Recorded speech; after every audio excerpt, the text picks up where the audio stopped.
Today we have DG RMNCH Sindh, doctor Farhana Memon صاحبہ. بہت سارے ہمارے ایشوز کامن ہیں، مسائل ایک جیسے ہیں، لیکن پھر بھی مجھے یہ لگا کہ وی شوڈ بی شیئرنگ اور ورکنگ ایکسپیرئنس اور بہت سارے lesson learned which are possible from ہر ایکسپیرئنس ایٹ سندھ پروونس. تو میڈم آپ کو بہت ویلکم اور آپ کا تھینک یو. بہت شکریہ. جی سمن، اوور آل دیکھا جائے تو پاکستان کے زیادہ تر ایشوز سیم ہی ہیں، لیکن پھر بھی پروونس وائز کچھ چیزیں کہیں پہ کچھ بہتر ہے، کہیں پہ کچھ بہتر ہے، کہیں گورننس ایشو ہیں، کچھ اور ہیں.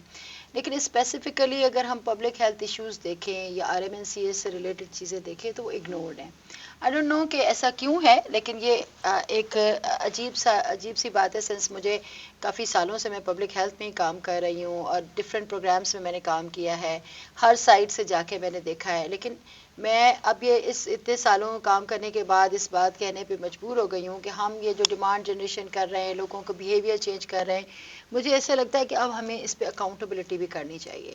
کیونکہ یہ ایشو، اور پھر ہمارا جو کووڈ کا جو ایکسپیرئنس تھا اس میں ہم نے دیکھا کہ اگر گورنمنٹ اسٹیٹ اس پہ سیریس تھی تو انہوں نے وہ چیزیں بھی کرائیں. فار ایگزامپل میں اپنی سندھ گورنمنٹ کی ایگزامپل لوں گی کہ ہمارے کراچی کے بازار کبھی بھی شام کو بند نہیں ہوتے تھے، لیکن کووڈ میں ہم نے دیکھا کہ سب مارکیٹس بند تھی. تو اٹ مینس کہ اگر ہم اس ایشو پہ سنسٹائز کریں اپنے لوگوں کو جو کہ ہمارے پولیٹیشینس ہیں، اور ان لوگوں کو کہ اس کو یہ بہت سینسٹیو ایشو ہے پاپولیشن کا، اس سے ریلیٹڈ کتنی چیزیں ہیں، یعنی مہنگائی ہے اور انوائرمنٹل ایشوز ہیں، بہت سارے چیزیں جو ہے وہ پاپولیشنس کنٹرول سے ہی ریلیٹڈ ہے.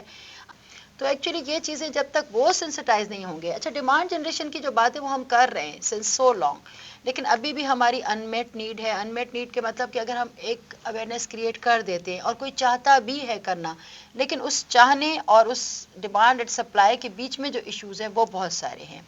تو وے فارورڈ از دس کہ اب ہمیں ہر بندے کو، اچھا سم ٹائمز آپ پاپولیشن ڈپارٹمنٹ سے ہیں، آپ نے یہ سوچا ہوگا کہ ہمیں ایسے لگتا ہے کہ جیسے یہ کام صرف پاپولیشن ویلفیئر ڈپارٹمنٹ کا ہے، جو کہ بالکل غلط ہے. ایسا ہے نہیں. جو بھی ہیلتھ کیئر پرووائڈر ہے، چاہے وہ پروونشل لیول پہ ہو، ڈسٹرکٹ لیول پہ ہو یا کمیونٹی پہ، جیسے میرے پاس سب سے بڑی ورک فورس ہے، 21,000 لیڈی ہیلتھ ورکرز ہیں، جن لوگوں نے انیشیل ڈیز میں بالکل جو CPR ہم کہتے ہیں کنٹراسیپٹیو پریونس ریٹ، اگر پاکستان میں کبھی وہ گراف ایسے گیا تھا تو بیکاز آف دیز LHWs. جب وہ اتنا سکسیزفل ماڈل ہے تو ہمیں اس ماڈل پہ فوکس کرنا چاہیے تھا. میں یہ سمجھتی ہوں کہ ہم ایسے ملک میں نہیں رہتے جہاں لوگ خود سے کچھ کریں گے. ایک تو ہمارا لٹریسی ریٹ بہت کم ہے، فیمیل لٹریسی ریٹ اس سے بھی کم ہے، اور لٹریسی ریٹ ہے بھی تو اس میں سے کتنے لوگ ہیں جو اصل میں پڑھے لکھے ہیں، یہ بڑا کوشچن ہے کہ وہ کتنے لوگ ہیں جو یہاں سے دماغ سے پڑھے لکھے ہیں. مطلب صرف ڈگریاں ہونا بھی تو کچھ نہیں ہے نا. اچھا، ڈفرینٹ کلاسز کے ڈفرینٹ بیہیویئر ہیں. فار ایگزامپل آپ نے بھی یہ تجربہ کیا ہوگا، میں نے بھی کمیونٹی میں جا کے دیکھا ہے، تو وہ یہ کہتے ہیں کہ نہیں، ہمارے جتنے زیادہ بچے ہوں گے اتنا ہمارے ورکنگ ہینڈس ہیں. اور فیمیل کی جو ہم چاہے جینڈر پہ کتنی بھی باتیں کر لیں، لیکن پتہ نہیں کیوں یہ بھی ایک عجیب بات ہے کہ ہم نے فیملی پلاننگ اور کنٹراسیپٹیو اور پاپولیشن اس کو RMNCH کو اس کو بھی ہم نے جینڈر کے ساتھ کنیکٹ کر دیا ہے کہ یہ کیونکہ فیمیل کے ایشو ہیں. حالانکہ ایسا تو نہیں ہے، یہ تو جنرلائز سب کے ایشو ہیں، یہ تو پوری اسٹیٹ کی رسپانسبلٹی. لیکن یہاں پہ بھی ہم نے جینڈر کے ساتھ اٹیچ کر کے ایک اور جینڈر بائس کریٹ کر دیا ہے کہ وہ کیونکہ فیمیل سے ریلیٹڈ ہے تو اس کو اتنی امپورٹنس نہیں ہے. اچھا، پھر وہی خواتین، جیسے سمن کہتی ہے اکثر کہ خواتین خود اپنا خیال کیوں نہیں رکھتی. یہ کچھ ایشین وومنس کی کچھ ڈیفالٹ سیٹنگ بھی ہے، چاہے ہم کسی بھی کلاس سے ہوں. ہم پہلے اپنے فیملی کا خیال رکھتے ہیں، خواتین اپنی ہسبینڈ کا خیال رکھتی ہیں، بچوں کا خیال رکھتی ہیں، اور وہ خود کو بالکل بھول جاتی ہیں، چاہے وہ کسی بھی کلاس کی ہوں، پڑھی لکھی. یہ ایک ہماری کچھ ایشین وومن کی کچھ سائیکی بھی ہے آئی تھنک. اور ایک تو یہ، دوسرا یہ کہ آپ کی پاورٹی، جو آج کل مہنگائی ہے، بیسک نیسیسٹیز نہیں ہیں. تو ان سب کے بیچ میں اس چیز کو، اس پہ سینسٹائز ہونا اور اس ایشو کو ایڈریس کرنا، اٹس کوائٹ ڈیفیکلٹ. لیکن جس طرح اب ایک آبادی تیزی سے جو بڑھتی ہوئی آبادی کا ایک دباؤ ہے، اور موسٹلی میڈیا سے جب میرا انٹریکشن ہوتا ہے تو لوگ یہ پوچھتے ہیں کہ تیزی سے بڑھتی ہوئی آبادی کی روک تھام کے لیے گورنمنٹ کیا کر رہی ہے. سو سیم کویشچن آپ کے لیے بھی ہے، چونکہ آپ سندھ میں کر رہی ہیں، اور وہاں پہ بھی میں نے دیکھا ہے کہ growth rate is very high and total fertility rate is also high despite all the best efforts being taken. کہ ایسے کیا اسٹیپس ہیں جو آپ آج کل لے رہے ہیں جس سے آپ ٹوٹل فرٹیلیٹی ریٹ کو نیچے لا سکیں اور کانٹراسیپٹیو پریویلنس ریٹ کو انکریز کر ہم نے سکیں؟ سب سے پہلے تو جو ہے نا، ہمارے ہاں جو ہے لیجسلیشنس ہیں ارلی چائلڈہڈ میرج جو ہمارے ہاں ہے، کیونکہ ظاہر ہے اگر ایک بچی کی تھوڑی دیر سے شادی ہوگی تو وہ ریپروڈکٹیو پیریڈ جو ہے وہ تھوڑا کم ہو جائے گا، اور اگر جلدی شادی ہو تو اور اس پہ کافی سختی بھی ہے، کیونکہ یہ ریئلائزیشن ہونی چاہیے کہ without health department, without population, جب تک ہم بلکہ ایجوکیشن کو بھی انٹیگریٹ ہونا چاہیے، جب تک یہ 2-4 ملٹی سیکٹورل اپروچ کے تھرو ہم نہیں جائیں گے پاسبل نہیں ہے. تو ہمارا ون ونڈو آپریشن ہے، تو اس سے وہ جو ان میٹ نیڈ والا کانسیپٹ ہے وہ حل ہو جاتا ہے، کیونکہ ہماری کموڈیٹیز ٹریک بھی ہو رہی ہیں اور جگہ ہو بھی رہی ہیں. RMNCH کا بھی ایکٹ ہے، لیکن ایون دین ابھی بھی بہت زیادہ ضرورت ہے.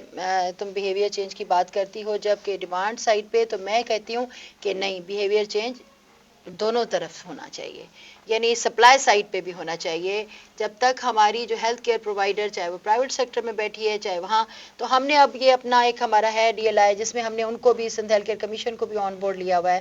ہم میٹرنل مارٹلٹی کو فیس کر رہے ہیں کتنے ڈیکیڈ سے، اور دس از دا اونلی ریمیڈی کہ اگر ہمیں ماں کو بچانا ہے تو جو سب سے میجر کاز ہے وہ ٹو مینی پریگننسیز اور ٹو فریکوینٹ پریگننسیز ہے. تو ظاہر ہے کہ جو ہیلتھ کیئر پرووائڈر ہے اس کی ریسپانسبلٹی ہے کہ وہ خاتون کو بتائے. اور ہمارے رورل سیٹ اپس میں ڈاکٹر وہ واحد ہوتا ہے، چاہے وہ میل ہو چاہے فیمیل ہو، جس کی لوگ سنتے ہیں اور اس پہ عمل بھی کرتے ہیں. تو میرا خیال ہے کہ ہمیں دونوں سائڈس پہ بیہیویئر چینج کرنا چاہیے. کچھ ایسی innovative measures that we can adapt جس سے کیونکہ یہ ایک اسٹیریوٹیپیکل ورکنگ سے تو کام نہیں چلے گا، کچھ نہ کچھ تو انوویٹ کرنا پڑے گا. ہم لوگ کر رہے ہیں. ہمارا سکھ کا ایک ہے جس میں مدر ڈاٹر کاؤنسلنگ ہے. جیسے ہمارے یہاں پری میرٹل کاؤنسلنگ پہ بڑی مشکل سے بات ہوتی ہے، لیکن وی اسٹارٹیڈ، ہم تھوڑا تھوڑا اس کو اسٹارٹ کر رہے ہیں. اور ایجوکیشن ڈپارٹمنٹ سے ہے کہ کیوں نہیں ہم بچیوں سے جا کے ان کی اور چیزوں پہ بات کر رہے ہوتے، پرسنل ہائیجین پہ، اور کافی چیزیں ہیں جو کہ ان کو اسکول میں جا کے، گرلز اسکول میں الگ سے ان کو سیگریگیٹ کر کے بات کر سکتے ہیں. مدر ڈاٹر کاؤنسلنگ ہے، کپل کاؤنسلنگ ہے، اس میں ہم بات کر رہے ہوتے ہیں. میرا خیال ہے کہ ہمیں اس کو ملٹی سیکٹر اپروچ کے ساتھ، اور ہر بندے کی ذمہ داری ہونا چاہیے. جب تک سب اس کو سمجھیں کہ نہیں، اور اکاؤنٹیبلٹی، مجھے اس لمبے تجربے سے اپنے یہ لگتا ہے کہ ہمارے ہاں تک ہم اکاؤنٹیبلٹی نہیں کریں گے نا اس کو، تب تک پاسبل نہیں ہے. اور دنیا نے، جن لوگوں نے کنٹرول کیا ہے، چائنا کی آپ کو مثال پتہ ہے، جہاں جہاں برتھ کنٹرول ہوا ہے وہاں اکاؤنٹیبلٹی سے ہوا ہے، ڈیمانڈ جنریشن سے، بیہیویئر چینج سے، ان سب چیزوں سے نہیں. اور ہمارا تو اب ہمیں انسینٹیوائز بھی کرنا پڑے گا لیکن اکاؤنٹیبل بھی کرنا پڑے گا، دونوں چیزیں کرنی پڑے گی. کہ ٹین میرجز ہیں، اس کا ٹرینڈ، لیجسلیشن تو بہت اسٹرکٹ ہے سندھ میں، لیکن باقی پروونسز میں ابھی بھی ایج ڈفرینس ہے. تو اس میں جیسے آپ نے بہت اسٹرکٹلی اس سے کیا، تو آپ کو لگتا ہے کہ اس سے بہت فرق پڑا؟ اس سے کم از کم یہ تو زیادہ ابھی تو نہیں پڑا، لیکن لانگ رن میں پڑے گا نا، کیونکہ جب اس کی 25 سال کے بعد یا شادی ہوگی تو اس کا ریپروڈکٹیو پیریڈ تو کم کم ہو جائے گا نا. دیر تک وہ ریپروڈکٹیو اس میں ہوتی ہے تو وہ تو تھوڑے کم ہوں گے نا.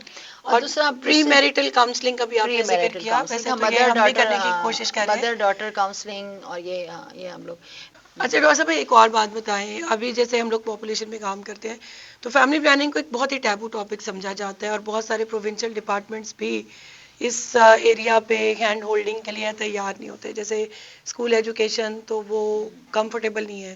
اسی طرح آپ اور ڈپارٹمنٹس کے نام لیتے جائیں تو ایک اور وائٹل ایریا ہے جس میں ڈیموگرافک فور کاسٹنگ، کہ آپ آئندہ آنے والے سالوں کی ایک فور کاسٹ کریں اور پھر اپنے ریسورسز اور اپنے ایکسپینڈیچر کو آپ بیلنس میں لے کے چلیں.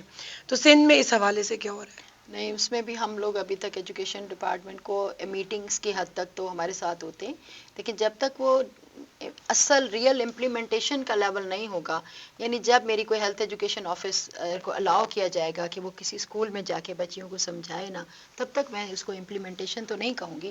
پالیسی لیول پہ ہم ملٹی سیکٹورل اپروچ کے تھرو یہ سب چیزیں کر رہے ہیں، لیکن اس کو جب تک گورنمنٹ آن کرے گی اور پھر وہ جا کے اس کو، تب تک ہم اس کو نہیں کہہ سکتے کہ یہ ہو رہا ہے، لیکن ہونا چاہیے. اچھا، لاسٹ میں ایک کویسچن جو میرے ذہن میں تھا وہ یہ کہ جو ینگسٹرز ہیں، نارملی بہت ایکٹیویزم اور انرجی لیول ہم یوتھ کے ساتھ ایسوسیٹ کرتے ہیں، اور بہت سارے ایشوز پہ جہاں پہ آپ کو کمیونٹی ایکٹیویزم کی ضرورت ہوتی ہے تو ہم یوتھ آپ سے ایکسپیکٹ کرتے ہیں. تو سندھ میں اس حوالے سے کیا کام ہو رہا ہے؟ نہیں، میں بس وہی بتا رہی ہوں کہ ہم ابھی تک یہی کہ بہت، میں بڑے اسکیل پہ نہیں، چھوٹے چھوٹے اسکیل پہ چھوٹے چھوٹے پروجیکٹس، وہ بھی اربن سیٹ اپس میں زیادہ. لیکن بہرحال اس کی کچھ NGOs، کچھ INGOs یہ لوگ کر رہے ہیں، لیکن گورنمنٹ کے سائڈ سے اس قسم کی کوئی فی الحال نہیں ہے. اور engaging the youth is very crucial, اور یہ اس وقت کی ضرورت ہے. ڈاکٹر صاحبہ بہت شکریہ فار اسپیئرنگ ٹائم. اور آئی تھنک بہت سارے اچھے نوٹس ایکسچینج ہو گئے، جس طرح پنجاب میں we are trying premarital counselling, اور بے شک یہ بہت لیٹ انٹرونشنس سوٹل بہت ہی امپورٹنٹ ہے کہ ان کو یہاں سے آنورڈس امپلیمنٹ کیا جائے. اسی طرح ٹین میرجز کو ڈسکریج کرنا، اور ماں اور بچے کی صحت کے متعلق ایکسٹرا کنسرن رہنا، تاکہ ہم اپنے فیوچر جنریشنز ایک خوشحال جو مستقبل ہے اس کو محفوظ بنا سکیں. Thank you.